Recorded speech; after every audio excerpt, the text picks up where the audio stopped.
It was either sit there and wait for yourself to die or swallow some human flesh. Hey guys, welcome to today's video. Today, I have a story to tell you, and this story is absolutely bonkers. And it's got everything, okay? This story has snow. This story has mountains. This story has cannibalism. Airplanes. It's just crazy. I can't even really relate to you how crazy it is without actually telling you the story. So let's go ahead and get into it as I get ready to go to work today. So the year is 1972. It's October, and a Uruguayan rugby team is on their way to Santiago, Chile for a rugby match. It was a big group of them, so they decided to go with the cheapest flight option, which was an American-made Air Force plane.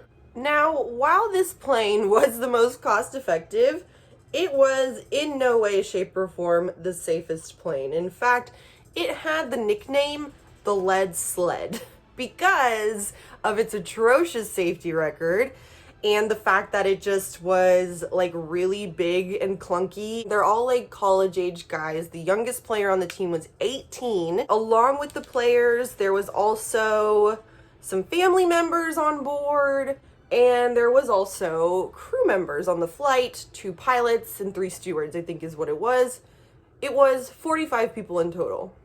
In order to get from Uruguay to Santiago, they have to fly over the Andes mountain range. And the Andes mountain range is the longest mountain range in the world, okay?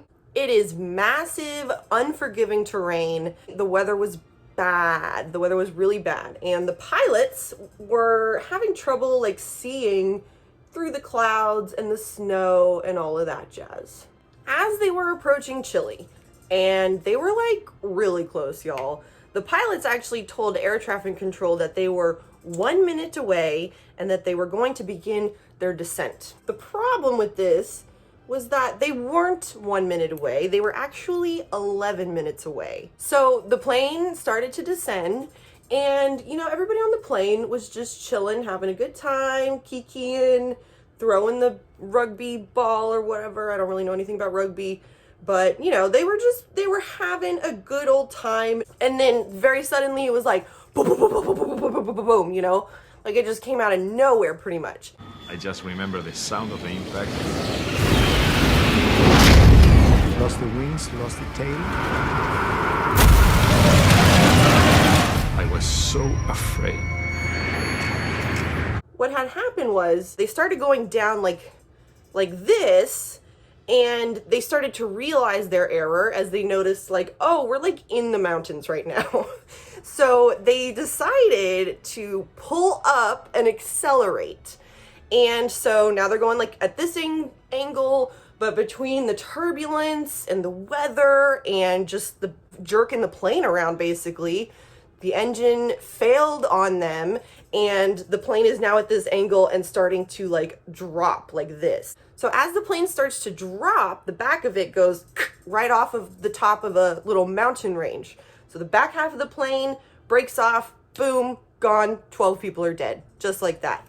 The wings then kind of break off on some mountain ridges as well. All that's left is like the front of the fuselage. So the front of the fuselage actually hits the top of a mountain and starts to like slide down the mountain. Like, can you believe the irony that the lead sled is actually sledding down the dang mountain? And when it eventually stops, they are approximately 11,700 feet above sea level. Now, the crash site was just an absolute bloody, chaotic mess. People were screaming and crying. All of the seats had like smushed down to the front of the plane. They were flipped over. People had parts of the plane sticking out of them. They had twisted limbs, compound fractures. If you don't know what a compound fracture is, Google it. Just stay away from the images tab. Pretty much everybody that survived was in really rough shape. So one of the passengers that was on board, his name was Nando Parado, and he had brought his mother and his sister with him because there were extra seats on the plane. His mother, very unfortunately, died immediately upon contact. His sister was very, very severely injured and would ultimately succumb to her injuries just a few days after the crash. Now, Nando himself actually was in a coma right after the crash for a few days, and they actually thought that he was dead. Another one of our main protagonists, his name is Roberto Canessa, and he was actually a medical student at the time. So he was the closest thing that they had to a doctor on board the plane.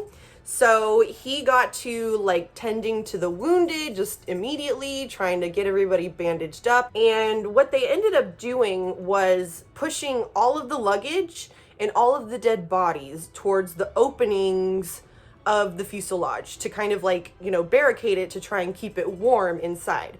Because by the way, it was approximately negative 22 degrees Fahrenheit. So like less than ideal conditions. They ended up putting Nando out at the front of the fuselage and had his head resting in the snow. And the snow helped prevent his brain from swelling.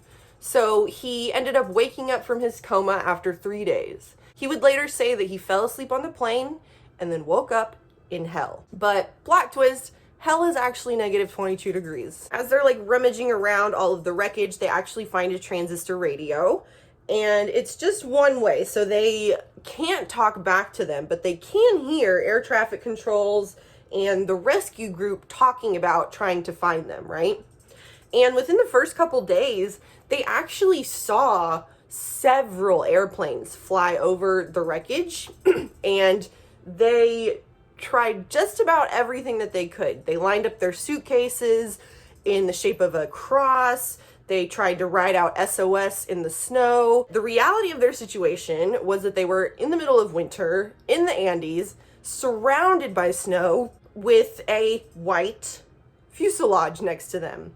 So the rescuers could not see them. The Andes is in a kind of a way, it's beautiful, in another it's horrible, you know.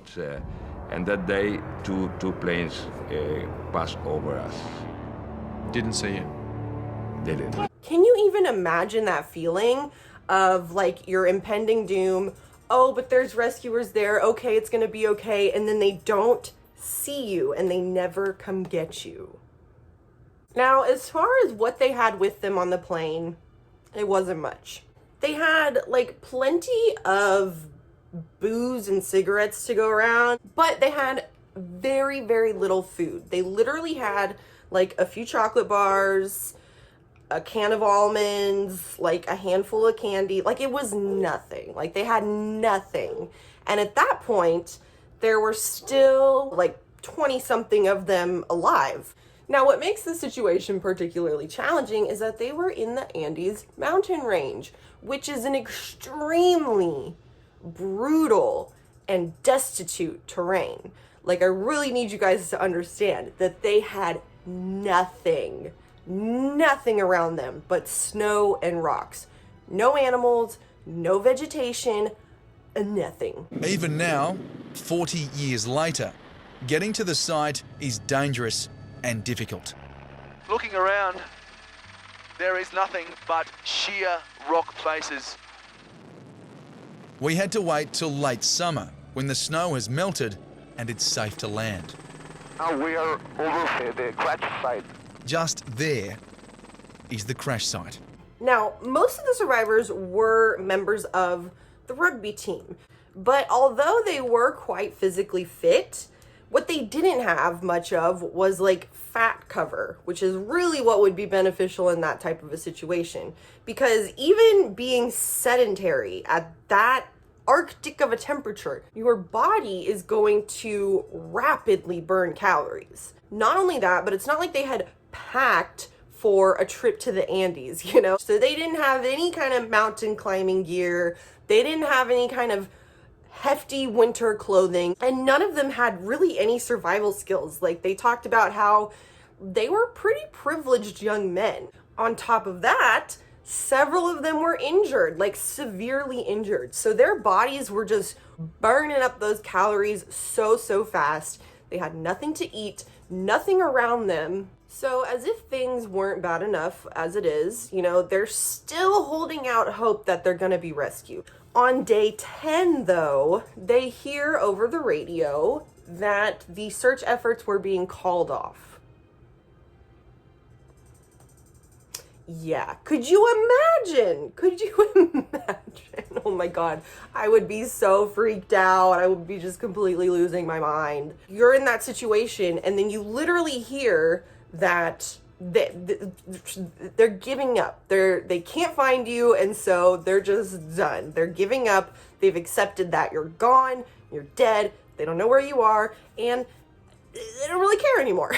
I mean, I'm sure they cared, but it was, you get what I'm saying. So they kind of had to accept the fact that they weren't going to be rescued anytime soon. And they had to get kind of crafty with some things. They ended up using aluminum parts from the plane to melt the snow so that they had fresh water. They made snowshoes out of the airplane seats so that they could kind of explore the area.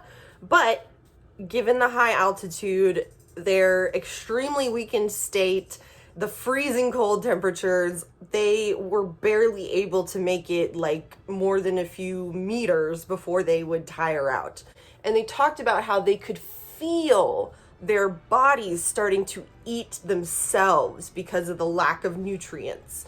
And they said that they tried eating the leather from the suitcases. They tried eating parts of the plane, like things that are not edible, things that you logically would never try to eat unless you were in that kind of a deep, desperate state, right? So, of course, it got to the point where it was kind of that, like, everyone's thinking it, but no one wants to be the first person to say it type of thing, you know? So it was that night that they had found out search efforts had been called off, that they were all kind of, you know, huddled together, trying to survive the night. Nando was actually the first one to bring it up. He turned to his buddy Carlito and said, Carlitos, I'm going to eat the pilot.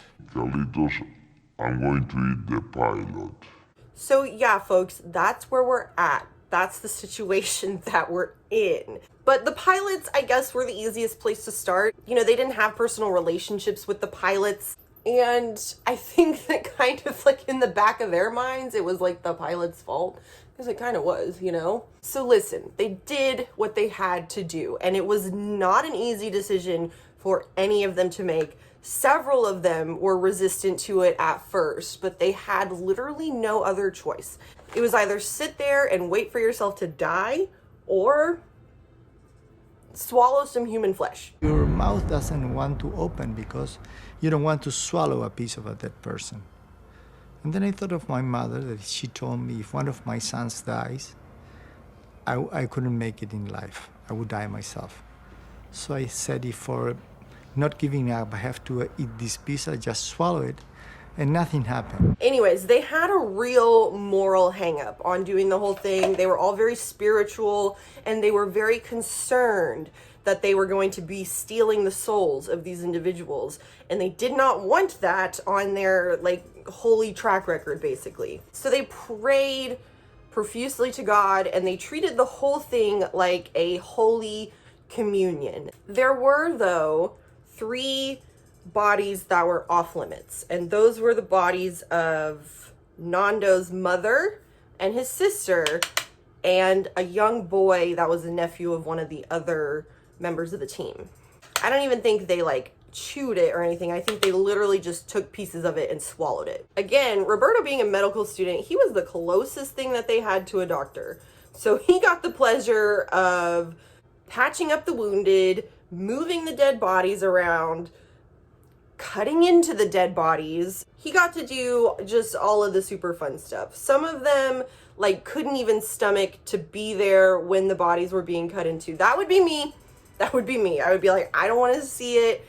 I don't want to hear it. I don't want to smell it. So as if things weren't bad enough for them already, on day 18, there was a lovely avalanche that hit them. It happened in the middle of the night while they were sleeping. So it was just very sudden, hard, and fast.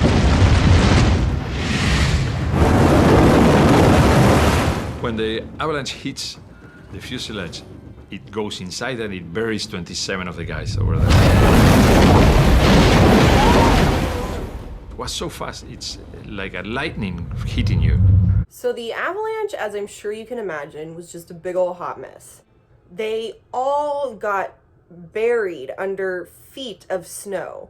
And the ones that were able to kind of like slowly fight their way out of the snow started digging around. And I tried with all my strength, I couldn't move. And I said, Roberto, you had it. You're going to die. That's it. A very nice sensation of heat between my legs because I was peeing on myself and saying, that's it. I was dying. I didn't have maybe 5-10 seconds of life in me.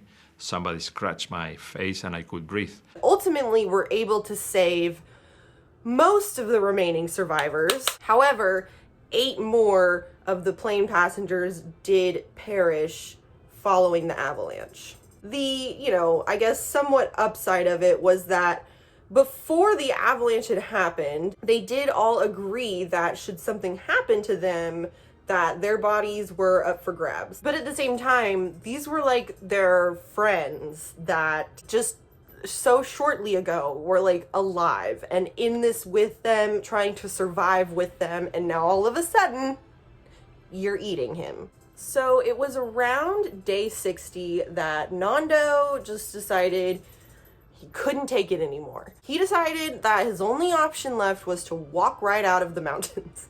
And again, they had no idea where they were. They had nothing with them.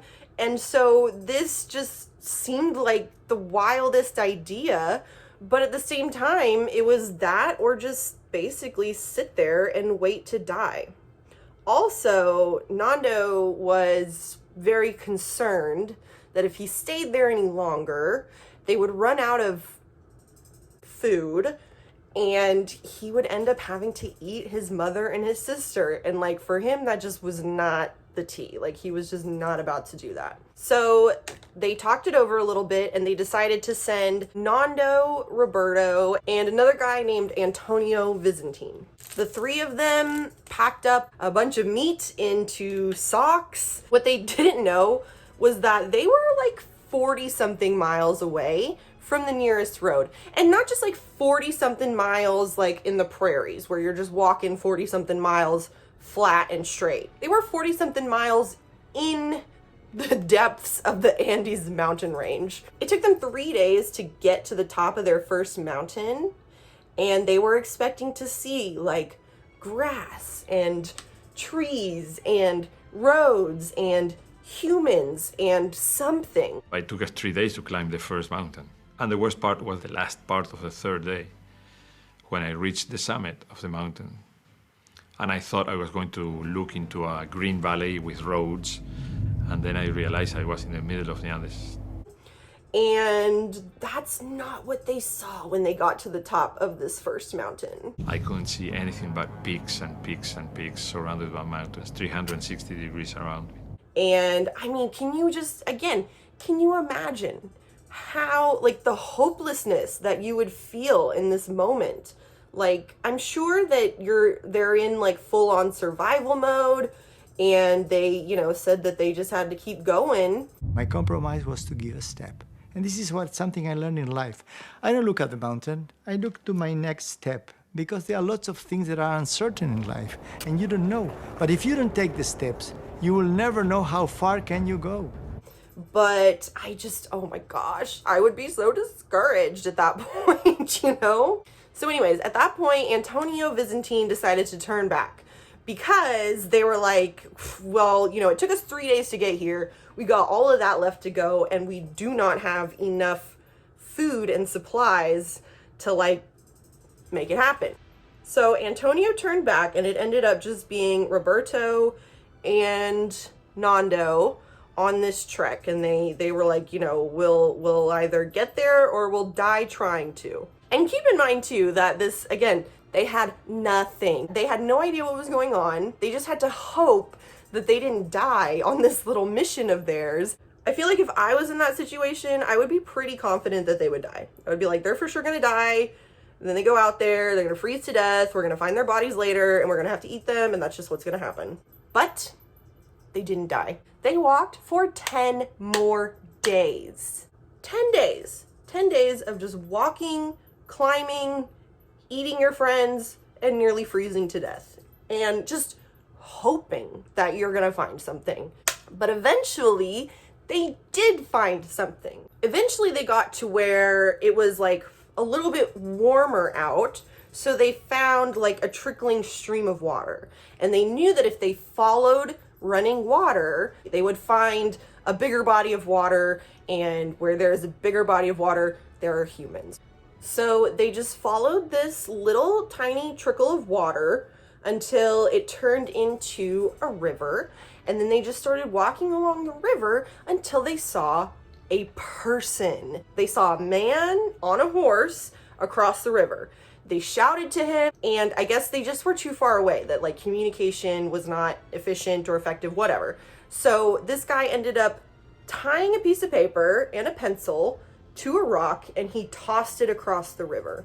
Nando ended up being the one to retrieve it and wrote him a note back, and it was something along the lines of, we were in a plane crash, we've been walking for days, we're starving, we're freezing, we have 14 friends back at the plane crash. My favorite part was his sign off in the letter was, where are we? So they threw the little rock back, and the farmer got it and kind of like signaled to them that he'd be back the next day.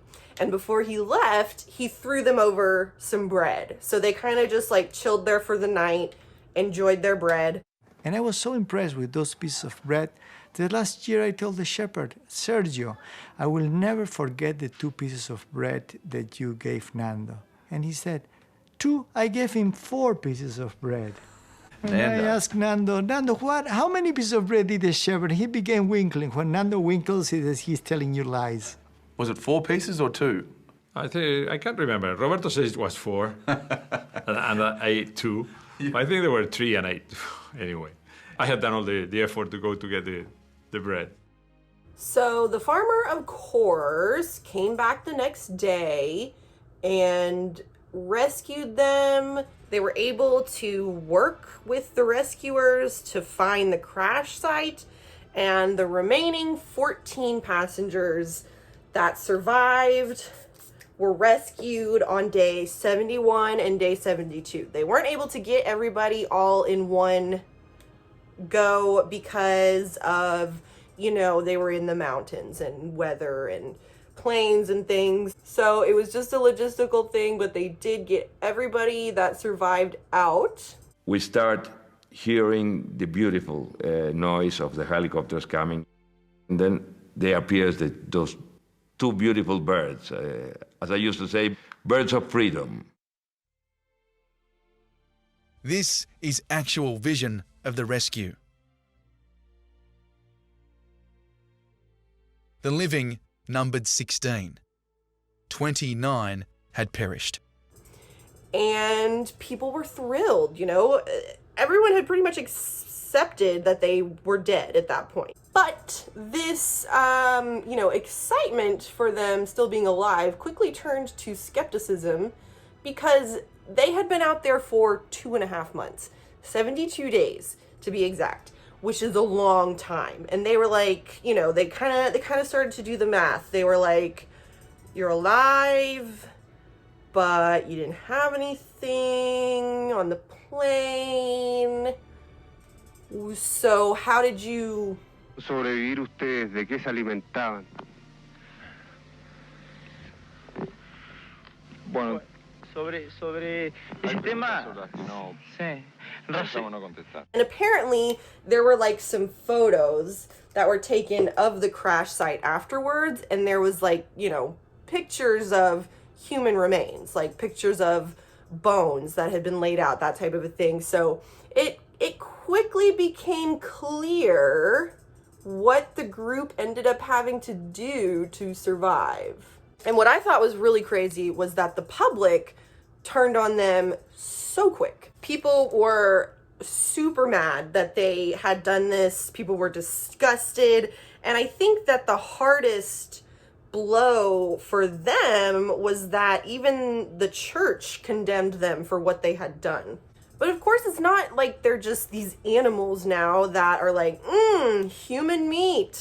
You should try it. Like, they didn't want to have to eat their friends. They made that very, very clear. And they ended up having to, you know, basically do like a media tour and try to explain to the public what was up. They explained to the church and everything that they treated it as an act of Holy Communion.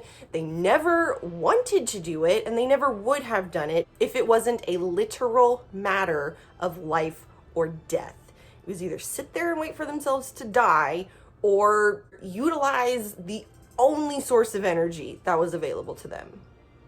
It's insane. It's absolute madness. They said that after the rescue, they had like professional mountain climbing people reroute the route that Nando and Roberto made to go from the crash site to that river.